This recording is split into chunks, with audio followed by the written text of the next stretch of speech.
Hey friends, welcome to episode 145 of the Fierce Calling podcast. I'm your host, Doris Swift. Thanks for joining me today. It's so great to have you. And today we are going to be talking about how we were created to play. And what if parenting could be peaceful, purposeful, and playful? And have you ever considered play as being just as important for adults as it is for kids? Well, today we're chatting about how we were created to play. My guest this week is Joy Wendling, who is passionate about helping moms enjoy parenting as they teach their children about Jesus and disciple them. But she's also passionate about reminding us we were all created to play, and we can encounter Jesus through play. Her name fits her perfectly. She is just so full of joy, and she is joyfully taking action where her passion, compassion, and conviction intersect. So if you need some refreshment, encouragement today, you will find it here. You are in the right place. And I know what Joy shares is going to encourage, inspire, and challenge you. So stay tuned for that, friend. And also, I want to invite you to check out dorisswift.com. Click on some of the resources and join my newsletter so you'll get updates on when my Bible study, Surrender the Joy Stealers, Rediscover the Jesus Joy in You, is releasing, because my subscribers will find out firsthand, and I want you to be there too. So friend, stay tuned for this show. You're going to love it and you won't want to miss it. Joy has amazing things to share with us today.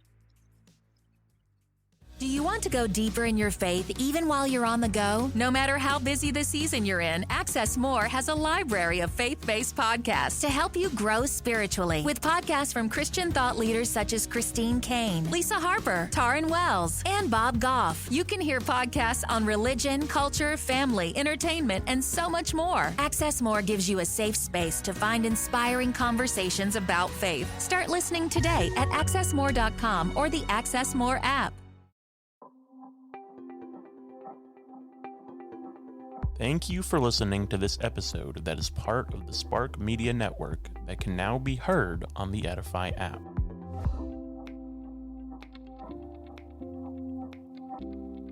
Welcome back. I am excited today about the show. You're going to love it. I have my friend with me, Joy Wendling. She lives up to her name. Let me just tell you, she is so full of joy. It just is just overflowing. She's an author, a speaker.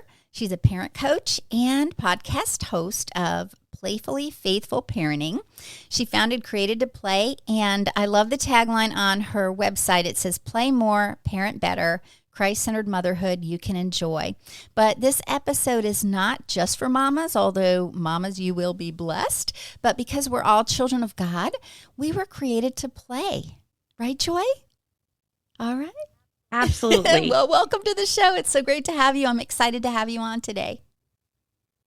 I'm so excited to be here with you, Doris. This is such a cool concept and something that I've never thought about. You know, I think people, oftentimes you'll run into that too, think that playing is just for kids, or when we're playing with the kids, but it's not really for us, it's for them.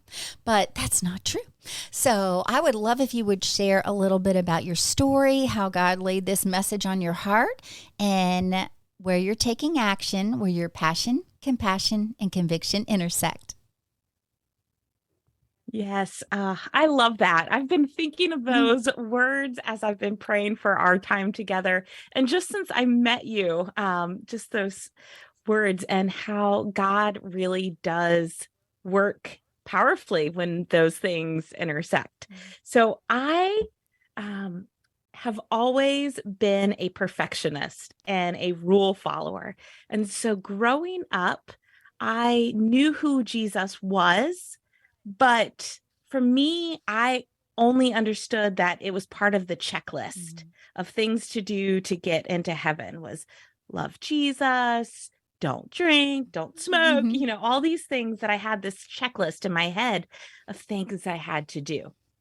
And in college, I was introduced to Jesus as a friend and for today. and that it wasn't just this thing that we could experience after we died. Like heaven, it wasn't just about getting to heaven, that it was about living life with Jesus. And when that happened, my whole world changed and my motivation changed. A lot of my actions didn't change, but my motivation changed, and abundant life became this thing that I understood in a new way. And I was a part of the ministry Young Life for several years in college and after college. And I didn't realize it then, but Young Life uses play and humor to break down barriers and to help kids experience God's extravagant love. And so God was just, planting this in my life. And then I went, I tried to become a missionary with Young Life, but I was terrible at fundraising. And so really God just had other plans. And I knew I needed a year of fun after a year of working really hard and feeling like a failure. I was like, God, I just need something fun. And I still didn't have that word play yet, but I knew what I needed. I just didn't know exactly where God was going with this. And so I became a nanny, and I moved across the country and landed in the Pacific Northwest, where I still am. And after a year of just being a nanny and playing with kids, God put me in children's ministry.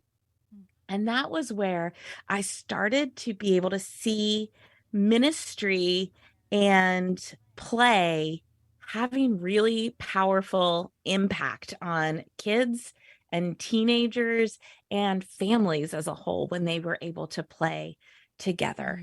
And God just kept weaving my story on all these little side roads that it felt like. And but then I started a preschool, and I started to study and do research about play.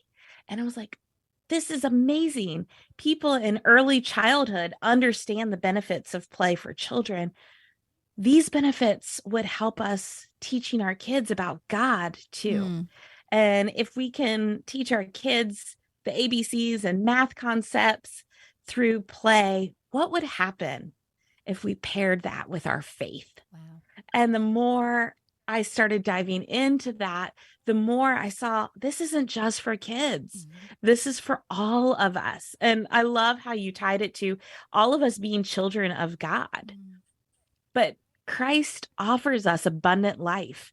And multiple times throughout Scripture, God talks about this complete joy that he wants to offer us. And I see that we can only experience that through play. And or we can best experience that through play. And so play looks like a million different things depending on how God created you. But I think the commonality is whatever your play looks like, it is an opportunity to experience abundant life and to grow closer to God. Wow. That is so amazing. And I love how you reminded us how extravagant God's love is. And I also love that you prayed for something fun. That must have put a big smile on God's face. I'm just thinking, it's like we pray for so many different things, but how often have we prayed for something fun? And it's okay to have fun. Sometimes we feel like we don't have time for fun. We have to be serious all the time and get things done.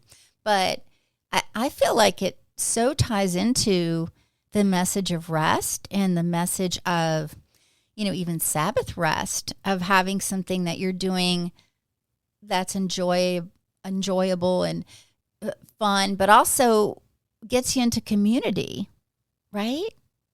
Absolutely. Yes. And the verb that's most often used with Sabbath is celebrate. They celebrate the Sabbath.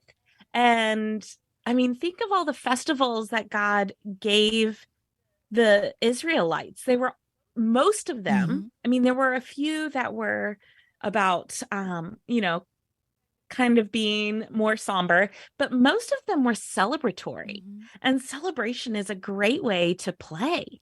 Yeah. And it goes just, like as you said, it's rest. Which rest is just a break Mhm. from work. Yeah. And it doesn't have to mean, sitting there doing nothing. God wants us to enjoy the world he created for us. Mhm. Yeah, I love how it also brings about a picture of refreshment.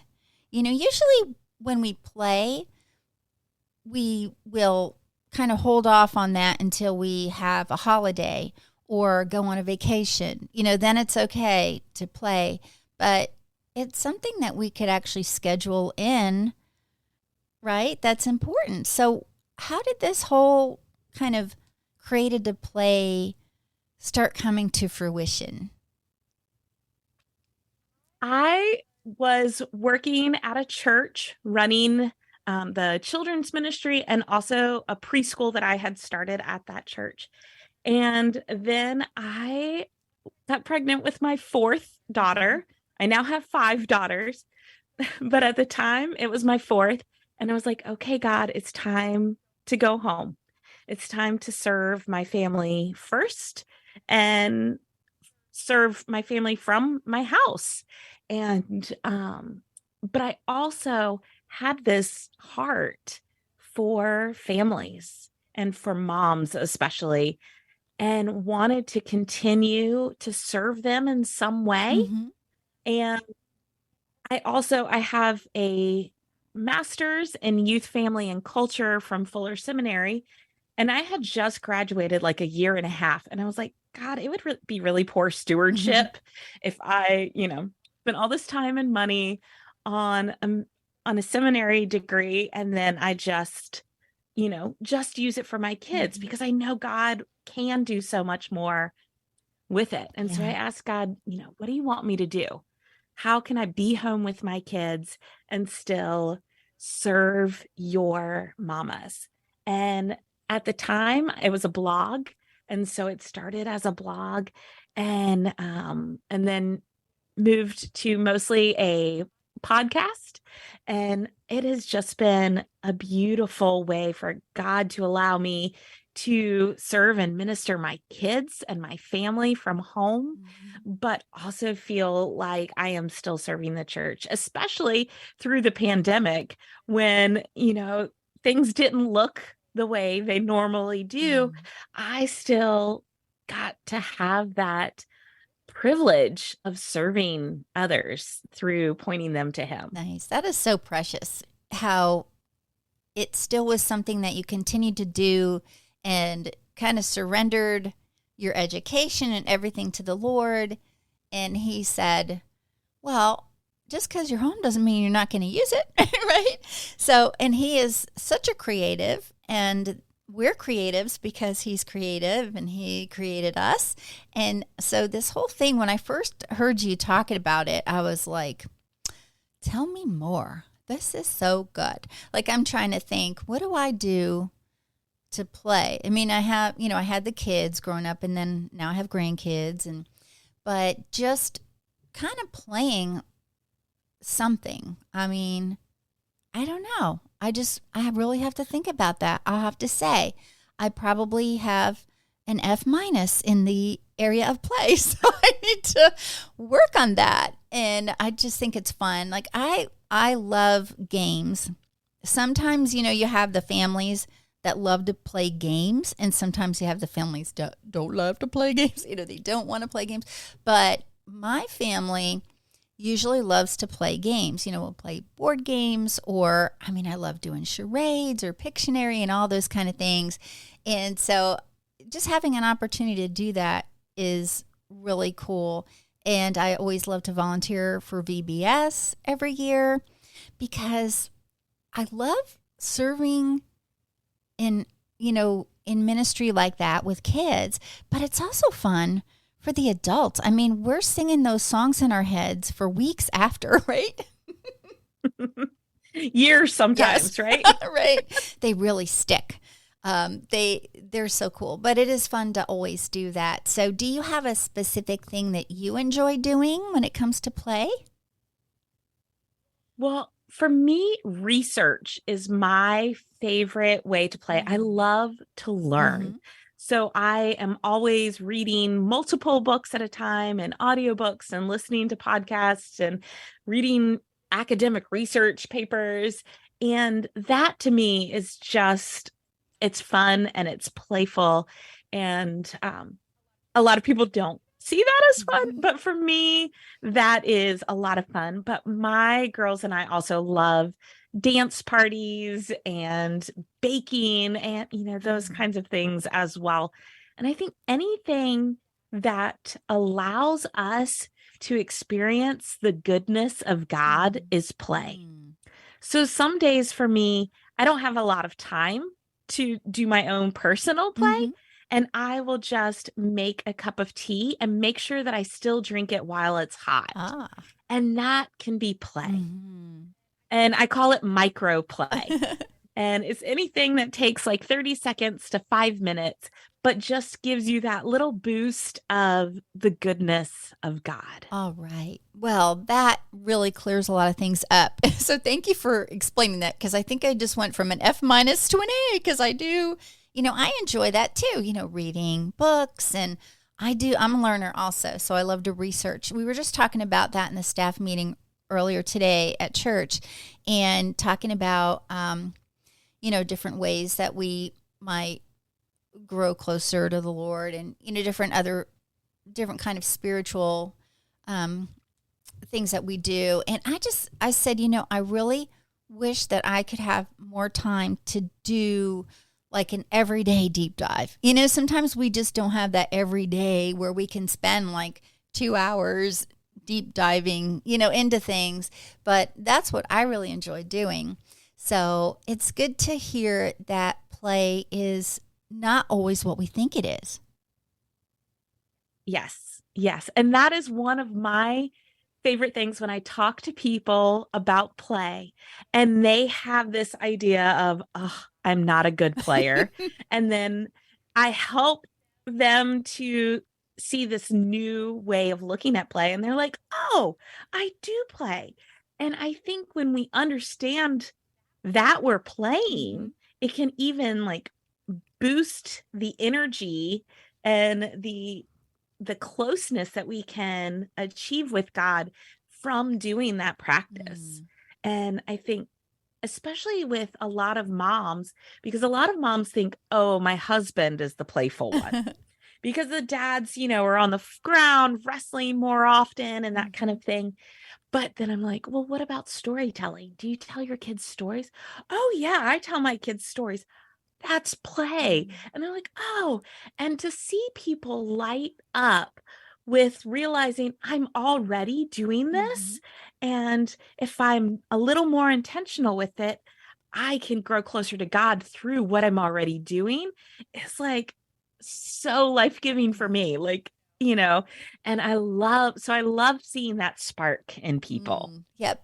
I mean, that definitely is your jam. I can tell that. And so I'm so glad that we had this conversation, because we are definitely clearing up what our definition of play is. And it may look different depending on the season that we're in. I have a friend, Margaret, and her email is, now don't email her, but it's Plays in the Dirt.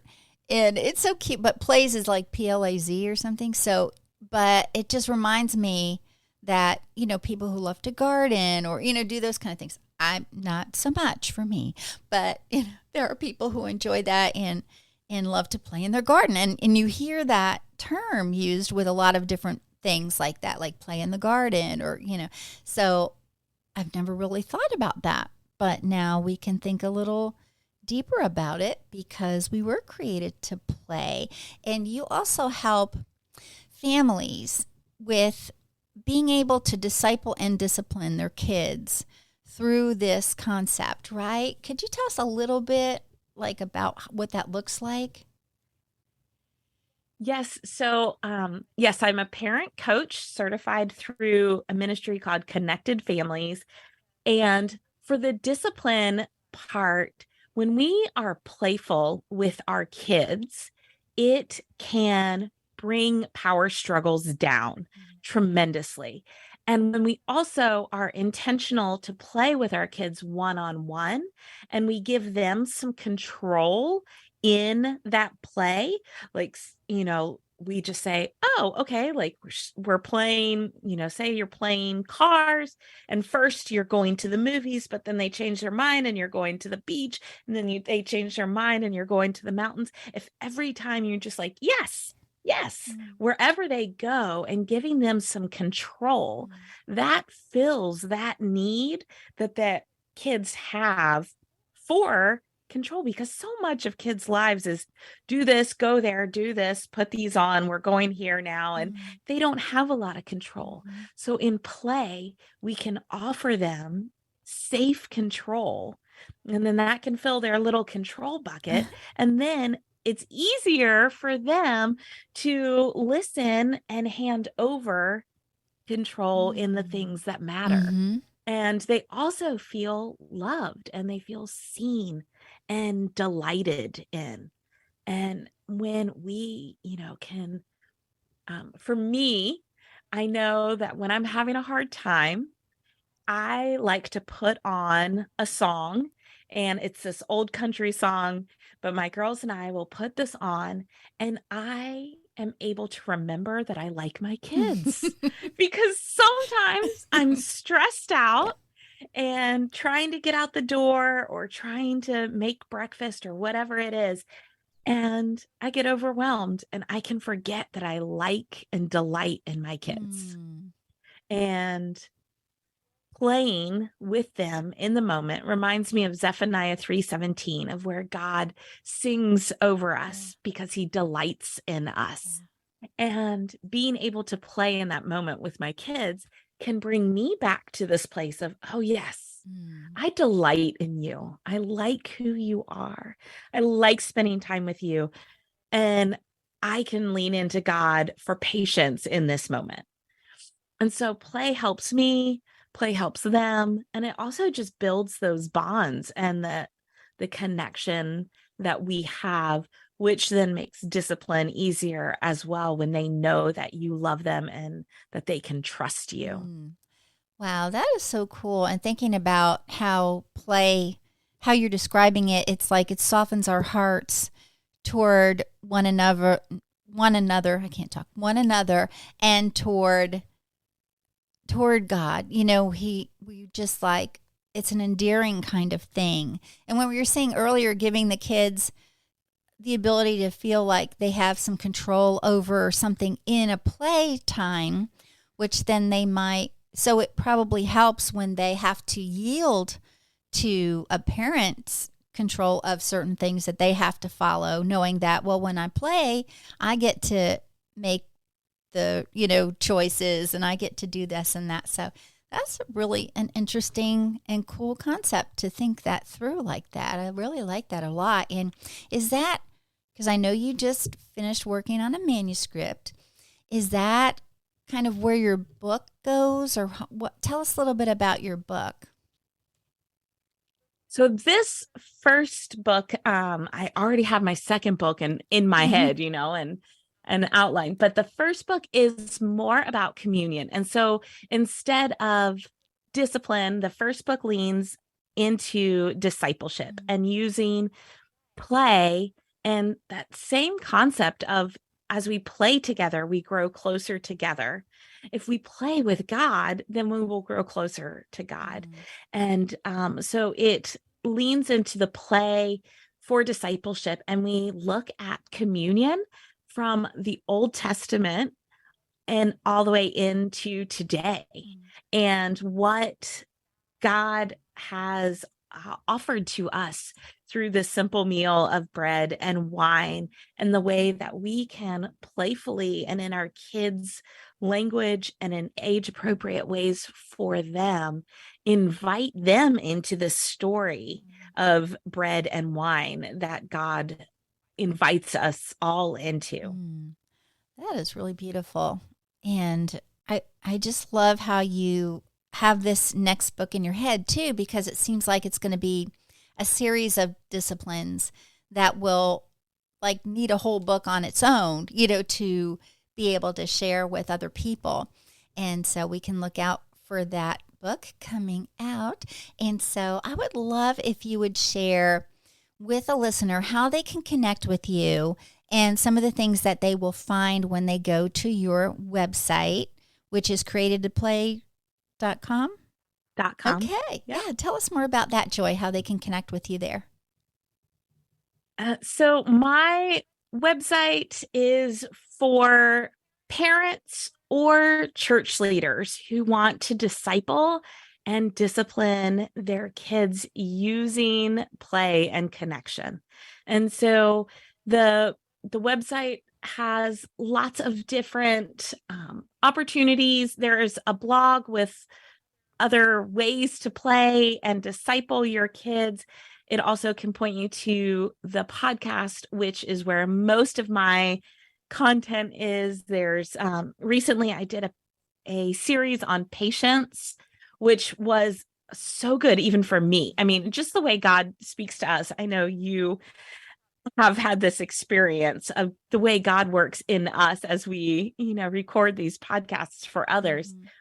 So there's the podcast, there's parent coaching, and I also love to work with churches to help them to equip parents, but also to bring play into their children's ministry. Because often in church, and I've been a church leader, so I know this from experience, we can confuse entertainment with play. Where entertainment is passive and we're just trying to keep the kids engaged and busy, but play actually allows them the opportunity to think and to be active. And I love to help churches to bring that active play into their children's ministry programs. Nice. Okay. So parents and church leaders, get on board there, and I'll have that link in the show notes so they can find you. And and you have a beautiful website, I'll have to say. And I was present when that photo was taken of you, I think in the front. It's really beautiful. And so I'm excited about this and looking forward to the book when it comes out. So I'll be happy to promote that too, so everybody can find it. But the best way for them to do that is to go on your website and get on your email list, right? So that they can find all the updates, because you'll be sharing that with your subscribers, right? So yes, absolutely. And if you sign up, there are 17 free blessings, like table blessings. So like the Johnny Appleseed, the doxology, there's even a baby shark blessing that I wrote for my kids a couple of years ago. And you can download all of those. We laminated ours and we use them every night at dinner. And I know lots of families and preschools around the country are using them. And it's just a fun way to bring gratitude and some simple truths about God to the dinner table in ways that really connect with your kid's heart. Wow, that is so fun. And it's just amazing because it helps have conversation at the dinner table, because I think more and more families are trying to get back to where, you have the meals together, because sometimes crazy schedules and all of that, but it's so important to sit down with your family and, and have this time, and then these resources. So when they go to your website, where would they click to find those? So that's at createdtoplay.com/free-blessings. Free blessings. Sounds amazing. So wonderful. Well, I will have that, in the show notes at doriswift.com, so everybody can check that out. And I just really enjoyed this so much today. I think I've smiled through the whole entire episode, which is good for our face muscles, right? Yeah. But I enjoyed it so much, and you are such a joy. You certainly are. And so thank you so much for being on the show and sharing your heart and message that God has given you regarding play, and redefining what we might think play is. And so we can start thinking about it from a new perspective. So thank you for that, friend and sister. And yeah, I would love to have you back on again. Thank you. I would love to. All right. Well, we'll look forward to that. And in the meantime, God bless you and your family and your ministry. And we will talk soon. All right. Thanks, Doris. I hope you were really encouraged by today's conversation. And I hope that you remember to take time every day to play and just enjoy Jesus and hang out with him. And I'm so thankful for Joy's ministry and how she loves to connect moms with ways that they can engage their children in play in order to draw them closer to Jesus and to disciple them and to remind us all that we were created to play. Such an important message. And I have the link in the show notes so you can connect with Joy on her website and check out her podcast and all the things we were talking about today and keep up with when her book comes out. And friend, I would love the opportunity to talk with you about speaking at your next women's event. Now, maybe you're not the women's ministry director at your church, but you could let her know that I love to come and encourage women and have them walk away with inspiration and some kind of transformation that God will do through the words that he gives. And I'm booking now into 2024. Would love to have that conversation. So check out my page, my speaker page at dorisswift.com. And you can also find me on womenspeakers.com and look for my profile there. And let's connect. Friend, I hope you join me next time when I talk with another woman who's taking action where her passion, compassion, and conviction intersect. Until then, friend, have a blessed week, and I'll talk to you soon.